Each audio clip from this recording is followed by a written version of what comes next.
আসসালামু আলাইকুম, welcome to back Sharmin Mitu daily cooking. আজকে আপনাদের জন্য নিয়ে এসেছি রাইস কুকারে একদম ঝরঝরা ভাত রান্না করার একটা টপ সিক্রেট।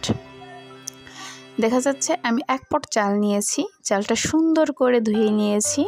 আর আরেকটা সিক্রেট হলো রাইস কুকারের বাটিটা অবশ্যই মুছে নেবেন, পানি অবস্থায় কখনোই রাইস কুকারে দিবেন না। তারপর 1 পট চালের জন্য 2 পট পানি, অর্থাৎ চাল যে পটের থেকে দিব সেই পরিমাপে 2 পট পানি দিতে হবে। 1 পট চালের জন্য 2 পট পানি, তাহলে ভাতটা একদম ঝরঝরে হয়ে যাবে।